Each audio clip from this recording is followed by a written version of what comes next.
nifanye video. Oh. Sorry.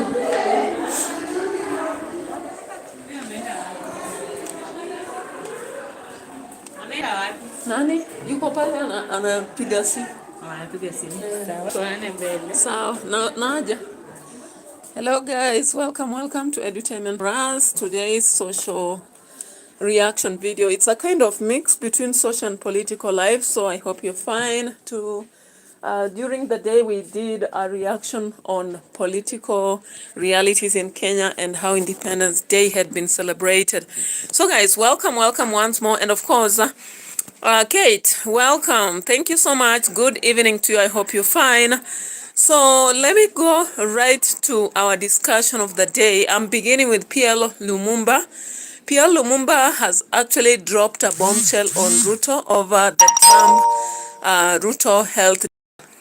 Of course, recently, you realize that Ruto traveled to America, and when he traveled, he had a mission to accomplish.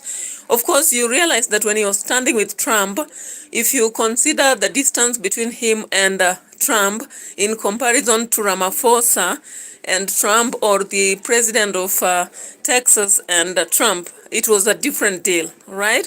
And so we sense that there is something into that. And of course, we need a third eye, some serious analysts who understand what is happening behind the curtains to see what we can't just see with our eyes. So let's go after it and see what PL Limumba and Muluka told us on JK Live. So we are here with you. And after that, we'll be talking about the death of MWANGi, the writer, and David MULWA. I don't know why they had to go at the same time, but may their souls rest in peace. So let's begin with PL Limumba and Muluka to get the stunning information on Jeff Koinange JK Live. I've not had my National Assembly debated. I've not had my senators debate. You that our political leadership finds it more useful to be good to outsiders rather than to be good to Kenyans. And that is a tragedy of gigantic proportions. Gentlemen, President Ruto in Washington, D.C. Not about Congo DRC, but about a health deal with Kenya. Prof, what is that about? Tell us. You know, Jeff, we turned 62 in 2 days. And governments are established amongst men to solve certain very basic things. Health is one of them. If after 62 years, we still go to a foreign government to solve our health problem, then there is a problem. And at the same time, we are told that we lose about 3 billion on a daily basis.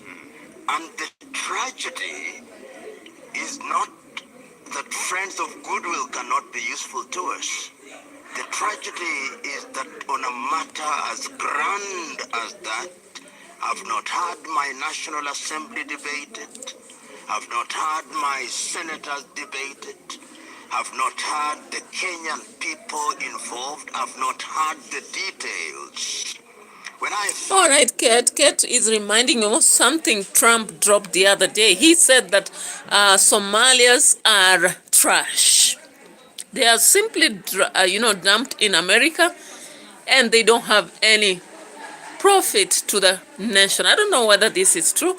Actually, Trump has a way of generalizing matters, and it was a conflict between Trump and Milan. Milan was really complaining about America and all that. So Trump had to come out and say that a lot of Somalis are living in America and they're gaining a lot, but they are not really benefiting the country. And what Milan is doing is complaining. So he was like, if they think they're not in heaven, let them get out and go to another heaven they believe they have. Because he said that if you go to Somalia, what the Somalians are getting in America cannot be accessed in Somalia at all. So I don't know whether this is reality. And of course, he used the statements after checking on some individuals from Somali who had actually been found with an aspect of fraud and some other crimes, including cheating about the people who need to be helped, and then they just frisk the money and go invest in other nations. And Kenya was actually established as the nation where everything is going at the end of the day. Now, Kate says, what country president is this? Oh, president. What country president is this? Uh-huh. Which president? I'm not so sure about what Kate is asking. Are you talking about that trash can or something? Uh-huh. You are saying, Kay, he said Africa is this shit. President. Oh, you talking about president, the president of Kenya or president of, because our president is Ruto, of course, and he had a Trump deal. But why did I choose to talk about this? Of course, they've sidelined some countries as being one of the places, or rather sources, of criminals. And of course, I just want to show you a list of the criminals that Trump has listed here. Let me get to that. Listed criminals from Kenya.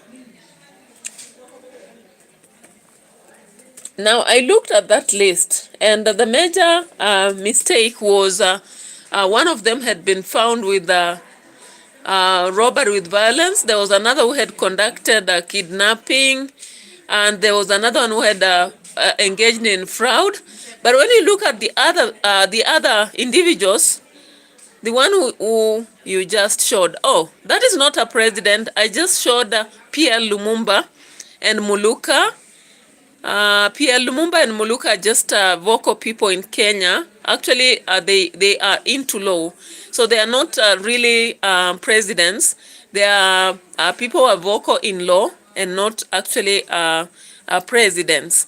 So if you have checked on most of the speeches presented in different settings, Lumumba has been very vocal in that, because he is quite, informed about so many things. So he's invited to talk about the different aspects surrounding Africa at large.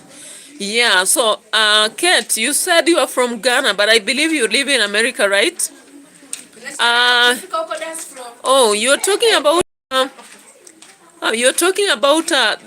Pierre Lumumba is not even an MP. He's not. He represents a lot of institutions in Kenya, but he's not an MP. Yeah, so he's not an MP. You are in Germany, yeah. I think I remember you said you are in Germany, but you are from Ghana. Thank you, sister. I appreciate your presence in this channel. Now, I want you to see the list that was placed on high-profile deportation by Trump. And these are the people, right? These are the people who are placed on high list of deportation. The Kenyans, actually. So these are the people who are listed on high-profile deportation. And of course, the worst was one who had conducted drug peddling, but another one had evaded, I think, arrest. Then there was another. All these were actually listed. Now let's look at this one. When you look at this one, Alfred Obiero at Colorado Springs was convicted of assault, driving under influence of alcohol, and domestic violence. So maybe the crimes we can see here is assault. Maybe who did he assault and how, and also domestic violence. But when you look at driving under influence, watu wanakichapa Kenya na wana drive maze. So the only thing that the police are supposed to do, whether it's America or whatever, they are supposed to ensure this person arrives home safe. You know, we've seen a video trending, and it was not Kenya. Somebody telling the police, did you say I'm going to whichever park? You know, you remember? I hope you do. So this guy is has 3 crimes, and I don't think driving under influence is such a serious crime to lead to deportation. Maybe domestic violence could lead to that, and convicted for assault. Now we have the second person, of course, Bethwel Gadu, who is in Chochila, who was convicted of robbery. Of course, robbery is a very serious crime. And then we have Patrick MWANGi at San Antonio, Texas, convicted for driving under influence of alcohol. So I just wonder whether this guy really deserves to be under this group of high-profile deportation. Driving under influence? The police should do their job. They just ensure the guy goes home safely. Then these are from Kenya, Kate. Kate says, I love Lindbergh in Germany. I had stroke, still waiting for good to hear. From where? Oh, from Kenya. God will actually take over. If you have a condition maybe currently that is disheartening you, God will raise the spirits. I've seen people who have been struck by stroke, but if they are managed, their conditions become better. So let's just hope that God will restore your situation. Yeah, so the next person is Daniel Cathy from Conroe, Texas, again convicted of driving under influence of alcohol. And I find this very absurd. How many Americans have come to Kenya and drunk and maybe driven even under influence or something? So these people are convicted with under influence of alcohol. They don't really deserve to be on this list of high-profile deportation. Mohammed Chekani, San Pedro, convicted of kidnapping a minor. That one is really a serious one. Violating a racketeer, influence and corruption organization act. That one really deserves it. So I think among these people, this one is the serious, the very high-profile deportation, rightfully. Moffat Morede from Seguan, Texas, convicted of drug-related offenses. I don't know whether he was the one taking or maybe selling, because if he's taking, then he needs rehabilitation, not deportation, right? But if he was actually peddling, that's when we can say he needs to be deported. The next person is Francis Mungai, Burlington, convicted for receiving stolen property. Then what I just wonder is, did he know he was receiving stolen property, or did he just find himself in the mix? You know, that's something that needs analysis, right? Anton Carrier, Seattle, convicted of fraud, false statements, and hit and run. That one at least is a serious crime. Boniface Mburu Marietta, that one is convicted of aggravated assault with weapon and possession of stolen property. I think that assault with weapon, of course, really deserves to be considered for deportation. Kevin Gunyanyi, Lancaster, convicted of assault, making threats, terroristic offenses, and simple assault. Collins Kaenche, convicted of check forgery and money laundering. Okay. And then we have Moses Okot, convicted of aggravated assault with weapon. Isaac Gizinji from Abachi Junction, convicted of flight to avoid prosecution and confinement. We have Collins Kaencha, Saint Cloud, convicted of, that one I already read. Then the last two, Clement Malovu, convicted of fraud. Naserian Montant, convicted of assault. So, guys, if you look at Trump, the way he's profiling these people, you might think they have really done a very serious mistake. Of course, we can see some of them have conducted capital offenses, but some have just been caught up with situations, people who deserve to be rehabilitated, while others actually want to just be, driven home safely, right? That's what I've always seen, you know. Kate says from where? They are from Kenya.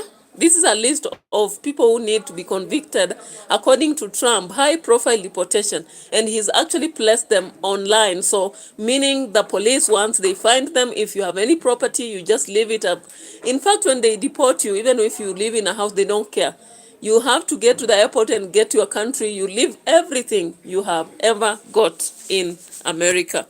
So Kate says, reported to, of course, the police When you see in America a database, a company need with this list of individuals from different nations, it is clear that in case the police in America find you and they have your name, they just park, they don't even make you park and go. They'll escort you to the embassy or airport and let you go to a country. Deport ED back to Africa? Yeah, that's the mission for Trump. At least they can enjoy the heat. Oh, so America is so cold?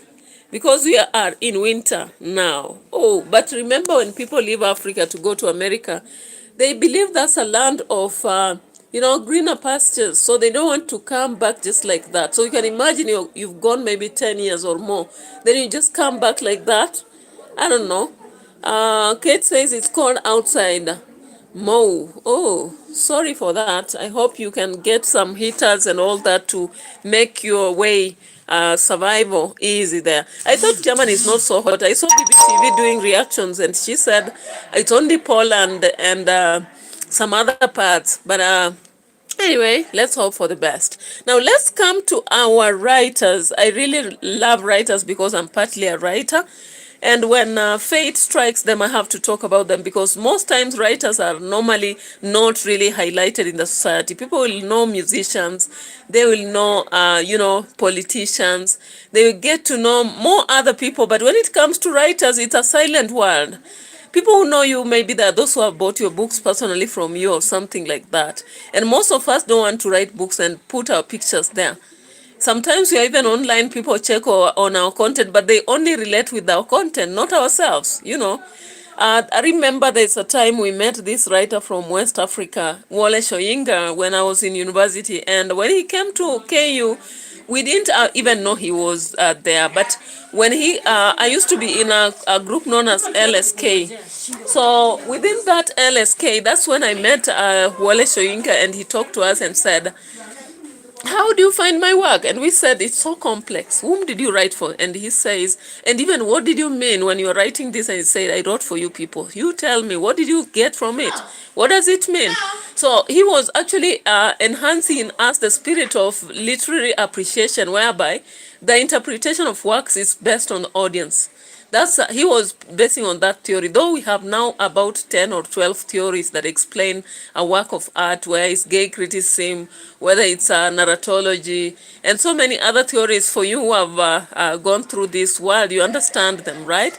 Post-colonial theory, among others. Now, guys, so good evening once more and welcome to a special edition of Edutainment TV tonight to pay tribute to two of the Kenya's most influential cultural voices. Of course, Professor David Kakuta MULWA and MEJA MWANGi, whose lives were devoted to storytelling, education, and creative expression.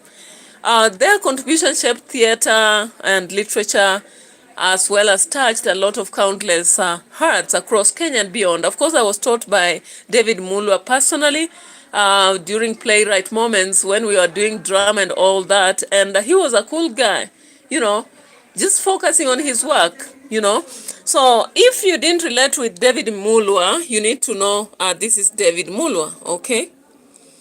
Yeah, so David MULWA finally has rested in peace. And I hope his works will speak for him. You've seen even some of there used to be a play that was being performed on KBC, and he was the director behind it. So David was actually born in 1945 and has lived up to 2025. He was a revered Kenyan playwright, actor, director, academic, and a cultural thought leader, born in Muka, Machakos County. Of course, I've gone up to Muka, you know where it is. So MULWA's career spanned over 5 decades in the arts and education.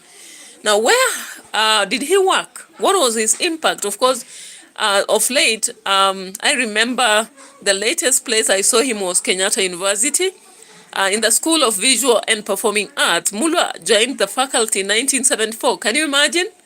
And taught theater history, drama, playwriting, directing, acting for over 30 years, mentoring generations of Kenyans, performers, and creators.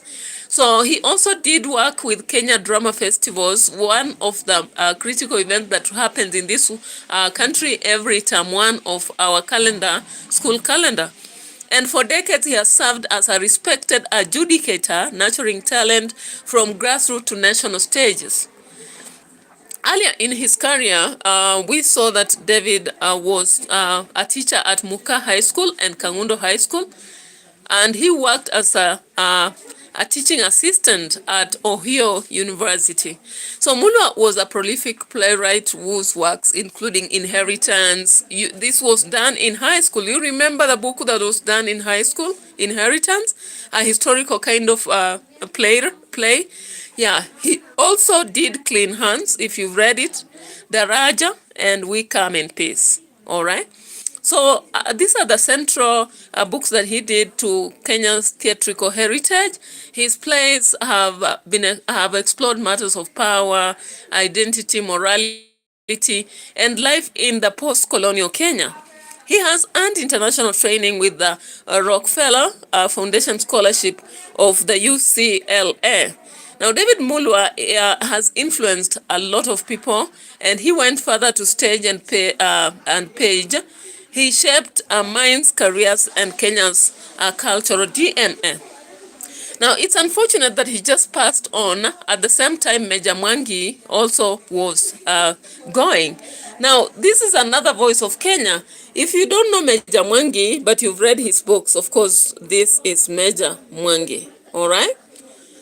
I've read a lot of his books, and he's one of the people who broke the rules that we had actually followed the ancient American way of writing books. When you learn in postgraduate level something to do with the writing and how literature evolved in Africa, MEJA MWANGi is part of the people who brought this known as popular literature. Popular literature whereby you talk about matters that actually relate to the urban setting and the realities about the streets and all that. So MEJA MWANGi was born in 1948 and he has lived up to 2025. He was born as David Dominic MWANGi. And he was one of the Kenya's most respected novelists and creative voices. He did writing as something just off from his own ordinary life, but he was actually known for his humor, honesty, courage, and unflinching insight. It's not easy for you to turn over a generation, you know. When people are doing things in a certain way and you come up with a new way of doing it, you are a hero indeed. So where did MEJA MWANGi work, or David MWANGi? It's so funny that the two of them share some name. David MULWA, David MWANGi, right? Okay, so early in his career, MWANGi worked with the French Broadcasting Corporation and later on as a visual aids officer at the British Council in Nairobi before dedicating himself fully to writing. So this guy has enriched his craft internationally as a fellow in writing at the University of Iowa. From 1975 to 76, that's where he was, right?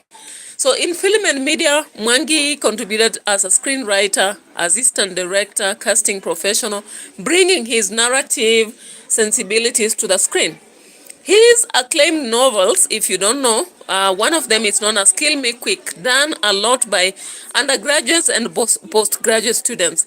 Going Down River Road, if you know it, you know, talking about prostitution in the city of Nairobi and all that. The Cockroach Dance, do you know it? If you don't know it, go get that book, guys. You'll be so happy. There is Carcass of Wounds. I read it. It's very interesting. And there's The Last Plague. That's one of the books he wrote.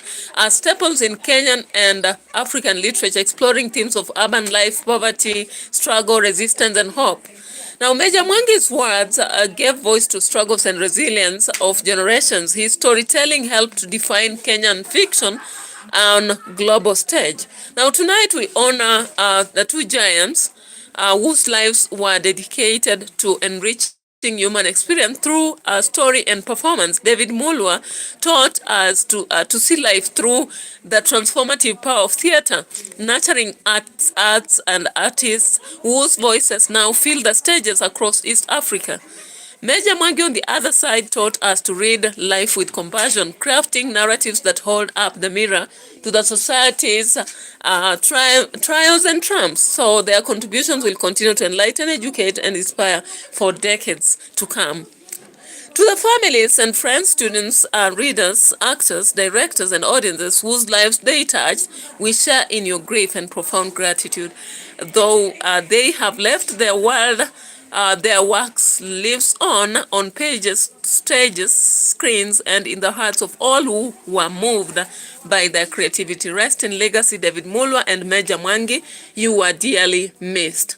You will be dearly missed, of course, by everybody around us. So let's go back to Pierre Limumba and see what he is sharing about Trump's health deal with Ruto. And by the time I finish this, I believe in 15 minutes I'll be done.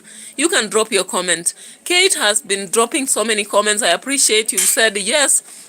I put in on Maximo hit. Thank you. You've also said, I always say my room is. Oh, my room is. My room is, okay? But I'm from Africa, so I can love it. Oh, love Africa. So let's check this again, Pierre Limumba. As a patriot of this nation, no matter how good the deal is, I will ask, why were we not involved? What does it entail? What are the details? I want to be involved as an engaged citizen. Prof, you always say the devil is in the detail. Absolutely, and the devil resides there, and is very dangerous when she resides. Dr. Ray, do you agree with that? I mean, what's in it for Kenya? I don't see what's in it for Kenya. The Americans themselves have told us that there's no free lunch. We are talking about 1.6 billion USD. Yes. How many lunches are those? Free? In exchange for what? And I agree with the professor here completely that these are things that we ought to have been appraised of before President William Ruto went to the United States. I don't think that he just landed there and the documents were suddenly placed before him, presto, signature. This must have been an ongoing conversation. And I had the cabinet secretary in charge of the treasury saying, oh, these things are so important, we are not going to discuss them with the Kenyans before taking them to the United States for signature. You begin wondering what all this notion of public participation is about, what this whole notion of representation of the people by the people's leaders in the legislature is about. And that we had a government that is listening. The conversation we are having today should have preceded the signing of the agreement. But we're talking about individuals who must be driven by other energies, other agendas, other than the agendas that they talk about. And so those agendas drive them permanently in the space of firefighting. We probably could have built some consensus, we could have seen some sense. So there's absence of accountability, total contempt for the people, and of course, legislators who are held captive and who have allowed themselves to be held captive by the executive and therefore who do not interrogate these matters at all. By the way, let me not leave Washington, D.C. yet. All right, guys. So there is this agreement that was placed between Trump and Ruto in relation to health. And he was actually given a lot of dollars from USA. And there are a lot of questions surrounding that because there is nothing for free. As you've heard, Professor Muluka is saying that the Americans always say that no free lunch at all. And therefore, when you look at the amount of money, the lunches that are actually accounted for in that, they're just too many. So what do we stand to lose as Kenyans? That's something we have to ask. Kate says the world economy is down because of war in Europe and Gaza, of course it is. And so many wars around also. Now let's hear what Pierre Lumumba says in this equation. Unpalatable about a whole nation. The Somali nation is a nation that is to be found in different territories in the continent of Africa. And if there are a few individuals within that nation that are engaged in criminality, as they are Americans of Caucasian origin, you don't insult them in the manner that he did. But the tragedy also is our own within the continent of Africa, that we allow ourselves to be abused, that we reduce ourselves into positions where we are treated like little children. Look at the heads of state who went to the United States of America. They were treated like little children. They were treated like high school children huddled in some corner and being talked down to. Why? Because if you behave as if you are inferior, you'll be treated like an inferior. And many of the things that we are having to withstand from the United States of America and Europe is because we have not made our countries work. By the way, Trump and Ramaphosa, Cyril Ramaphosa, remember? Yes, I remember the Cyril thing. Yes, he talked down to him. Absolutely. And he said he's not going to attend the G20. Yeah. You know, it's like, you know, you're right. You're talking down to these people. Absolutely. But those who call themselves African leaders must also ask themselves, why are they treated that way? They are summoned, literally summoned to Washington, D.C. And paradoxically and ironically at once, they hire private jets. All right, we are back. So Kate says he will want the gold or other resources in return. Of course, Kate, there is gold that was discovered in Kolomani, Kakamega in Kenya. And currently there is a very serious war. People have been killed, others have been beaten, and are forced to immigrate from that area to others. So it is clear that maybe that gold, or there is also another rare mineral that was found in Taita Taveta. Maybe that is what he's targeting, because already Ruto has stated the amount of money that gold is and that mineral is. So Trump might have seen some potential in that, all right? Asilimwe Will Broad, welcome. Thank you so much. So now, when Professor Lumumba and Muluka are actually questioning the fact that African leaders go to America and they want to be treated like school kids, they are even summoned in Washington and they have to go, and Trump has to talk them down. The reality is that Africans don't trust in themselves. And the only point of reference now, Ruto keeps referring to places like Singapore, he refers to Hong Kong, he refers to Malaysia. Does he know that those countries decided to detach themselves from America totally and focus on the economy without borrowing from different sources? And that's how they survived. They actually learned to begin creating wealth out of the minerals they have, out of the raw materials they have. Instead of linking themselves to other nations, they're now getting deals that are not even clear to the citizens. Nobody even knows about what has been signed. People are just getting it as hearsays. And what the president does, he comes, lies about it, makes a mountain over, a hill, and makes people believe that there's so good aspects that are coming out of it. But let's keep watch. Because the reality is that Trump cannot actually give us that money for nothing. That is a mean guy. He has a very mean soul. He is so arrogant, and he speaks in a manner that he doesn't care. And when you look at how he's decided to profile Kenyans, who does that? We've not seen any nation doing that. We've had so many presidents of America who have never done that. But he's the first president to do that. And then he orders Ruto to fly in a private jet. He goes there, he sits with him, then they create a deal that is not very clear to citizens. They will only tell us later, then they raise the taxes and all that. That's why Kenyans are suffocating, guys.